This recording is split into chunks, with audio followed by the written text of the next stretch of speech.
Alhamdulillahi Rabbil Alamin.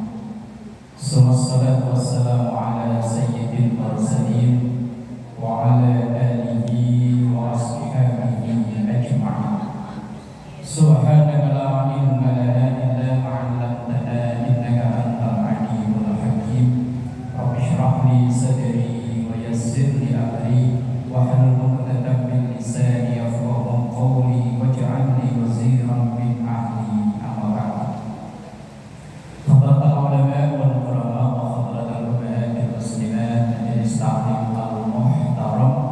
Semoga kita semua diberkahi, diridhoi dan dikasih sehat, afiat, panjang umur dalam taat ibadah kepada Allah Subhanahu wa taala. Alhamdulillahirabbil alamin, memuji dan bersyukur kepada Allah, dan mari bersama mendoakan kedua orang tua kita, guru kita, para pendahulu kita, dan semua orang yang berjasa berbuat baik pada kita, terkhusus yang mewakafkan, memperjuangkan masjid dan majelis taklim ini. Kita doakan anak cucu keturunan kita dijadikan salih salihah, keluarga sakinah mawaddah warahmah, rezeki yang halal dan barakah. Kita doakan apabila ada yang sakit, mungkin keluarga kita, jamaah kita atau warga kita yang sakit, semoga diangkat penyakitnya, diberikan sehat afiat ala hadininya. Wa ila hadratin Nabi Mustafa Muhammadin sallallahu alaihi wasallam. Syahidullah ilahum al-Fatihah. A'udhu billahi minasyaitanir rajim. Bismillahirrahmanirrahim. Alhamdulillahi rabbil alamin, arrahmanir rahim, maliki yaumiddin. Iyyaka na'budu wa iyyaka nasta'in. Ihdinas siratal mustaqim, siratal ladzina an'amta 'alaihim ghairil maghdubi 'alaihim waladdallin. Bismillahirrahmanirrahim. Halaman 20 ya? Iya.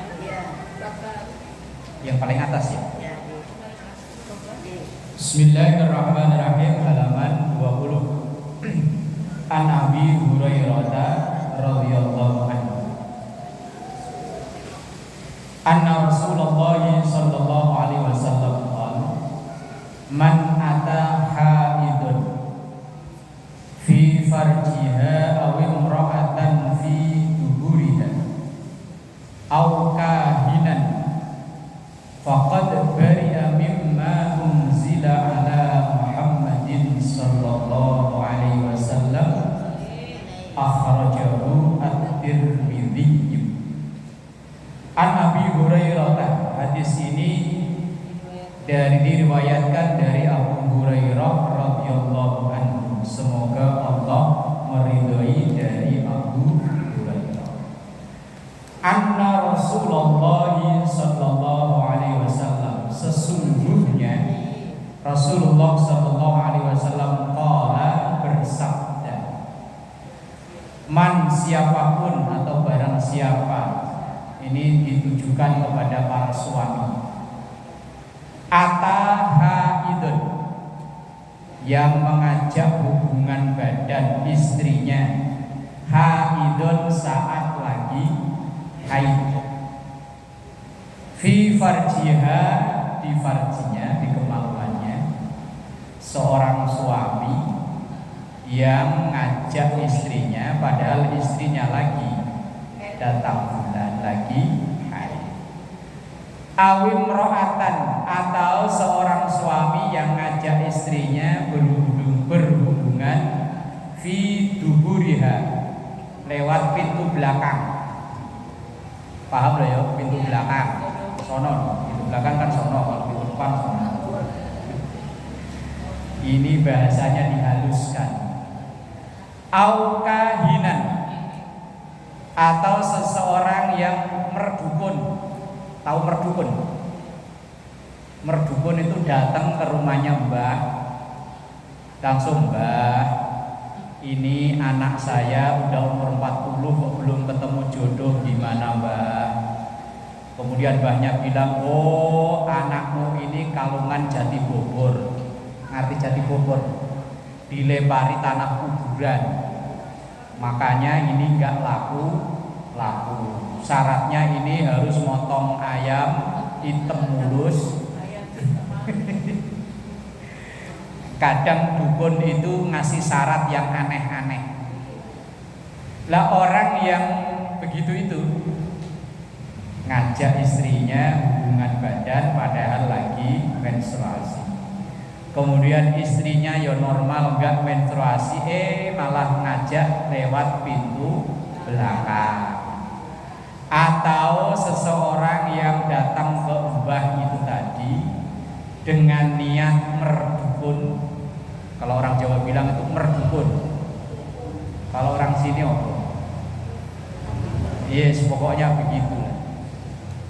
Maka hukumnya orang seperti ini faqad bari'a, maka orang itu terlepas alias keluar mimma unzila ala Muhammadin sallallahu alaihi wasallam, dari apa yang diturunkan kepada Rasulullah, alias hukumnya dosa besar. Alhamdulillah. Kalau masalah yang wanita haid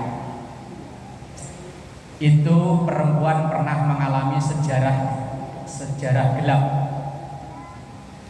Zaman sebelum datangnya Islam, ini ada dalam kitab Syarafu Ummati Muhammadiyah.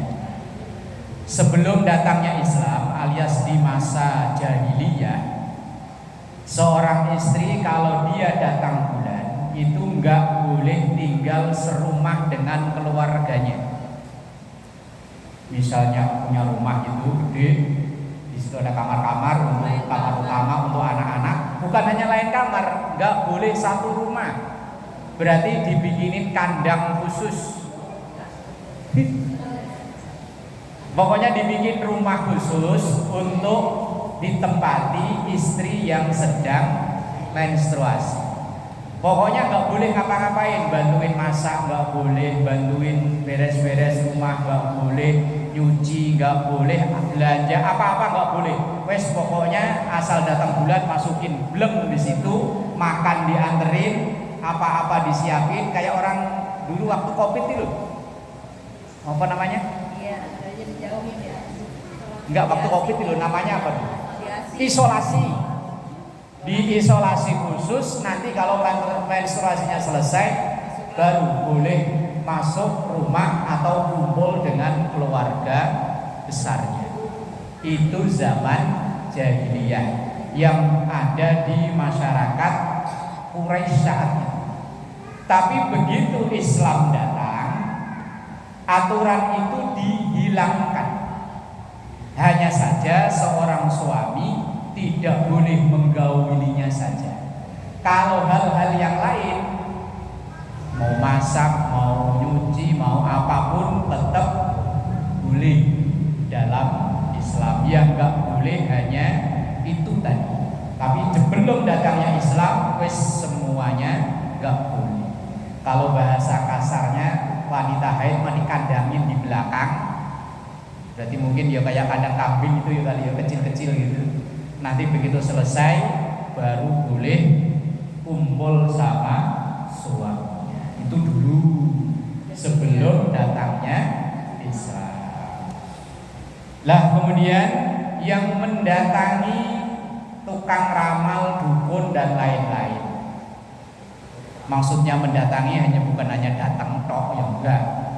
Ada maksud lain dan sehingga kedatangannya itu bisa meruntuhkan kepercayaannya, keimanannya kepada Allah alias musyrik, sehingga terkadang melakukan hal yang aneh-aneh. Oh, penyakitmu ini gak sembarangan, kamu harus mandi 7 sumur, campur pakai kembang setaman, plus minum minuman yang yang aneh-aneh. Lah kok dia percaya padahal yang begitu itu.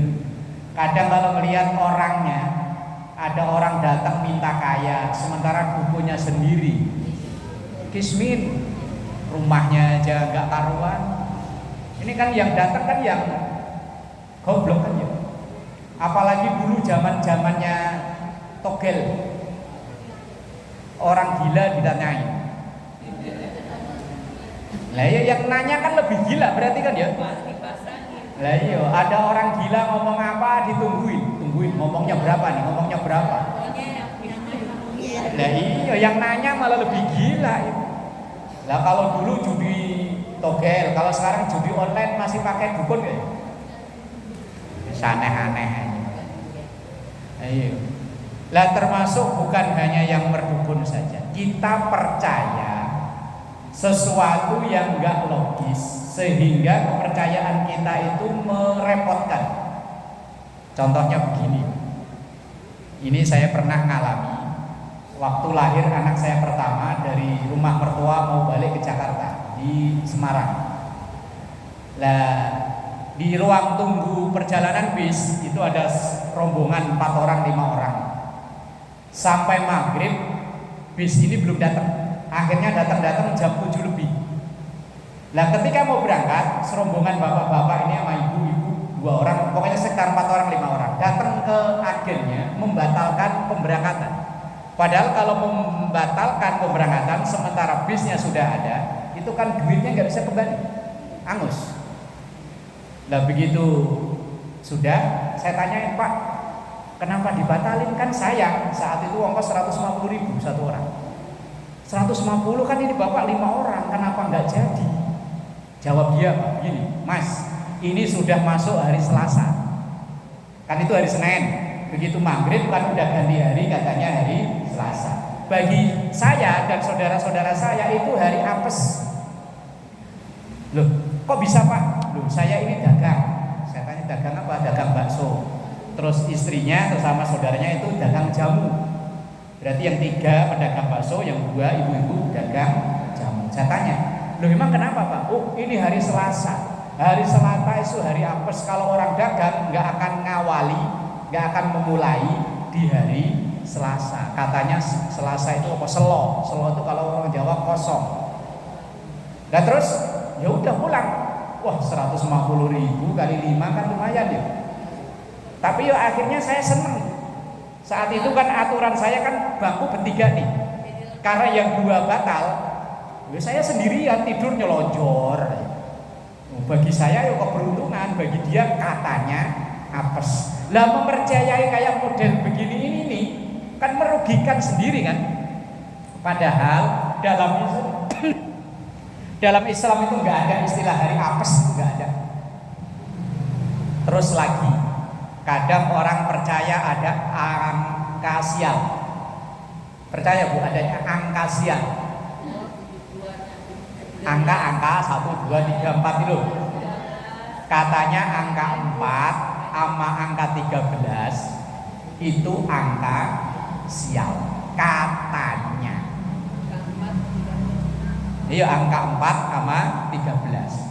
Lah, teman-teman ini pada cerita begitu-begitu, dia sampai ngomong begini, coba di lip itu loh lip. Lah, lip itu nggak ada angka 4, adanya 1, 2, 3, 3A, 3B langsung 5. Kemudian ketika gedung itu lebih dari 13, 12A, 12B, 14. Akhirnya karena saya penasaran, saya cek saat itu di mall yang Cililitan. Karena saat itu saya tinggal di sana. Pengen ngecek apa iya? Bener.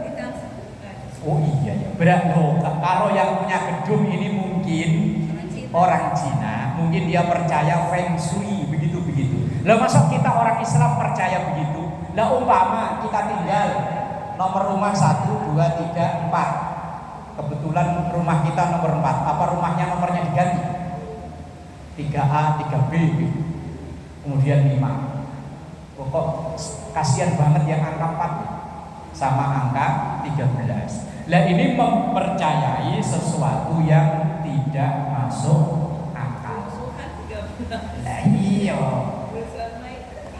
Wes itu hanya mungkin kebetulan tanggalnya. Dalam Islam semuanya hari itu gak ada hari sial, gak ada tanggal sial, gak ada angka sial. Lah orang percaya dengan yang aneh-aneh kayak begitu itu bahaya. bisa menyebabkan musyrik, merontokkan iman kita pada Allah Subhanahu wa ta'ala. Babun minat tahdhiri bil mas'uliyah. Ani bin Umar radhiyallahu anhuma anin Nabi sallallahu alaihi wasallam. Diriwayatkan dari Ibnu Umar. Ibnu Umar itu berarti anak laki-lakinya Umar, namanya Abdullah. Radhiyallahu anhuma, semoga Allah meridhoinya. Anin Nabi sallallahu alaihi wasallam, dari Rasulullah sallallahu alaihi wasallam qala, bersabda, kullukum, setiap kalian, jadi setiap kita semua ini, ra'in, pemimpin. Setiap kita ini pemimpin. Pemimpin itu bukan hanya RT, RW, lurah, camat, seterusnya ke atas sama enggak. Di sini di dalam hadis ini Rasulullah menyebutkan kullukum ra'in. Setiap kita ini adalah pemimpin. Wa kullukum, dan setiap kalian mas'ulun, akan dimintakan pertanggungjawaban. An ra'iyatihi, dari rakyat yang dipimpinnya. Ra'iyah itu rakyat. Ra'iyah Arabnya rakyat, sama. Wal amiru, dan seorang pemimpin. Amir itu pemimpin wilayah, bisa RT, RW, lurah, camat, terus ke atas. Itu sebutnya amir. Kalau satu, kalau banyak umaro. Kan kita sering dengar ya, ulama dan umarok. Umarok itu jamak dari kata amir. Seorang pemimpin, ini pemimpin masyarakat, berarti dari RT, RW terus ke atas. Ra'in itu adalah pemimpin. RT nanti akan dipertanyakan tentang rakyat yang di RT-nya. Dia waktu jadi RT amanah kok enggak nih? Waktu dapat apa yang bantuan itu, yang bantuan beras macam-macam, apa namanya, sembako, bansos. Itu dibagi ke rakyatnya apa cuman keluarganya, adiknya, cucunya, mantunya yang dibagi? Apa rata, apa keluarganya? Oh, nanti ditanyain yang jadi RT. Ada RT di sini? Enggak ada. Oh, enggak kan, sehingga berangkat. Oh, biasanya ada, biasanya. Oh, kebetulan pas lagi bahas RT malah RT-nya enggak berangkat. Ya RW yang begitu, lurah yang begitu, terus ke atas gubernur yang kemarin ibu milih. Itu nanti akan ditanya, oi, umpama yang jadi siapa itu? Kalau kemarin misalnya Pak Anies, gimana rakyatmu Jakarta, gimana? Udah kamu perhatiin kok belum? Dia bilang jawab, udah ya Roh. Terus ibu bilang, enggak, belum. Protes, yang belum.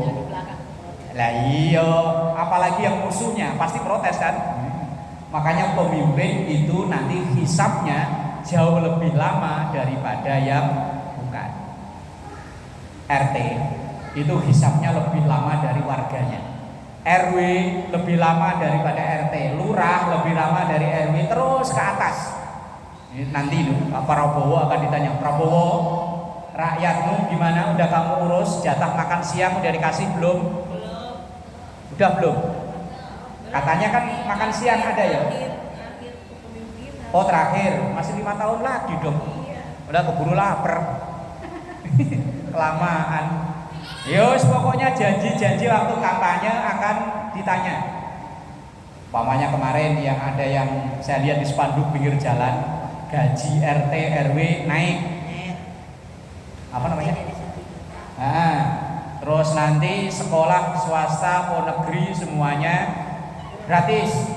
Jadi ntar ibu-ibu kalau daftarin sekolah kok masih bayar, protes. Kalau protes di dunia nggak ditanggepin, nanti sono di akhirat protes. Nanti kalau pas gubernurnya dihisap, nah iyo, wes. Wal mar'atu, dan seorang istri, perempuan istri, Ra'iyatun itu juga pemimpin. Ala baiti zaujiha, memimpin rumah yang ditempati bersama suami. Iya, warrajulu seorang laki-laki, seorang suami, ra'id itu pemimpin ala ahli baitihi terhadap anak dan istrinya. Jadi kayak saya nih. Iya, nanti akan ditanya, istrimu kok sholatnya telat mulu itu gimana? Anakmu kok nggak kamu suruh ngaji yang baik? Itu nanti yang pertama digecek bapaknya. Kayak saya nih umpama kesono kemari ngajar ngaji, anaknya sendiri nggak diajarin. Di sono tapi kampleng duluan sama malaikat. Anak orang kamu ajarin, anak sendiri nggak diajarin. Wang. Laki-laki, istrinya nggak mau pakai jilbab umpama, istrinya sholatnya bolong-bolong umpama, suami yang tanggung jawab. Maka kalau ada nasihat orang Jawa kuno dulu, swarga nunut, neraka katut. Pokoknya kalau istrinya baik, suaminya tanggung jawabnya enteng.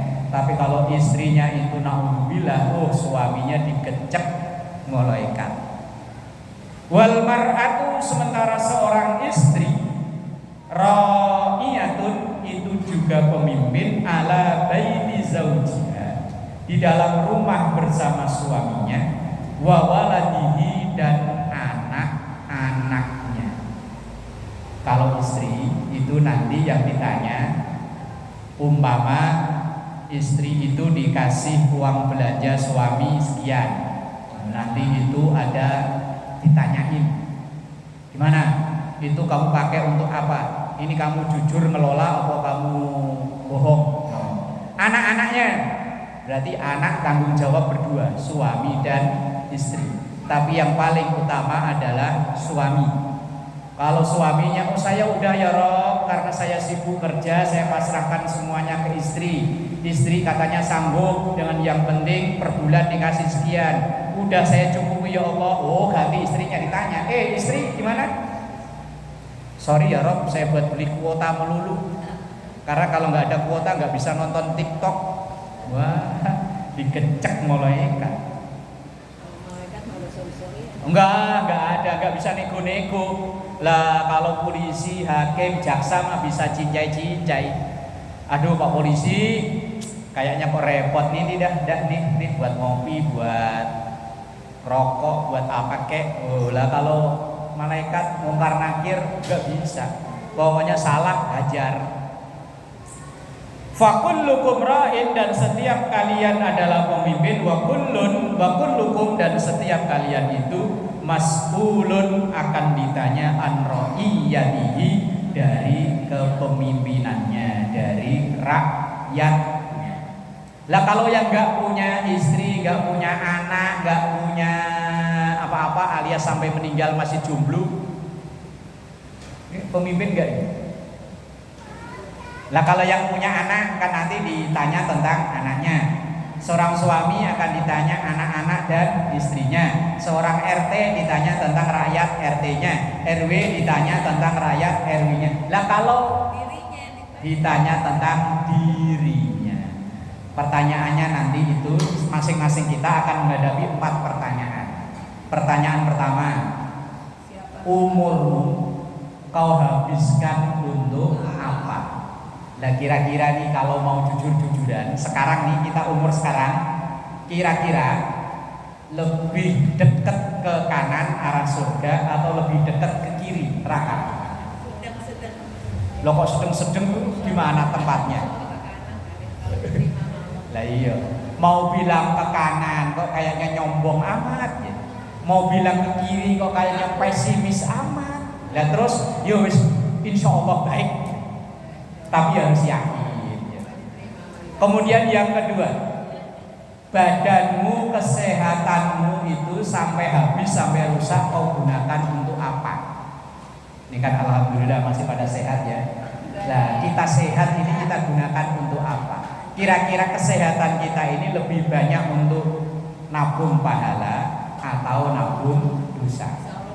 Nah, yang tahu kan kita masing-masing. Sama malaikat raqib atid, sama Allah yang maha tahu. Pertanyaan ketiga, ilmumu kau gunakan untuk apa? Ya kita ini walaupun nggak seberapa ilmu pada punya kan ya. Ya walaupun nggak banyak tapi punya. Lah yang keempat pertanyaannya harta, duit. Kalau harta pertanyaannya dua, dapat dari mana, makainya kemana. Kalau ilmu hanya ditanya kemana tapi nggak ditanya dari mana. Tapi kalau duit dari mana kemana. Karena kemungkinannya kalau duit itu empat, dapatnya halal, makainya bener, kerja beneran, dagang beneran, begitu dapat ya buat bayar sekolah, buat kebutuhan sehari-hari. Nah ini dapatnya halal, makainya bener. Ada yang kedua, dapatnya halal tapi makainya nggak bener, dapat duit buat pasang judi online. Oh itu dapatnya halal tapi makainya nggak bener. Ada yang ketiga, dapatnya haram tapi makainya bener, hasil korupsi buat nyumbang masjid, habis maling isi kotak amal. Lah yang keempat ini yang parah, dapatnya haram, makainya nggak bener, hasil nyopet buat masang judi, habis nolong buat minum minuman yang mabuk. Lah ini namanya duit setan dimakan duit, terus nggak ada beres-beresnya. Ya pengennya kita yang pertama, dapatnya halal, makainya yo bener. Wallahu a'lam bishawab. Al-Fatihah.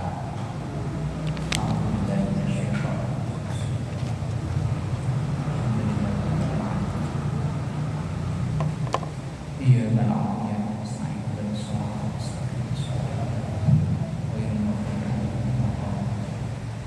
Astagfirullahaladzim.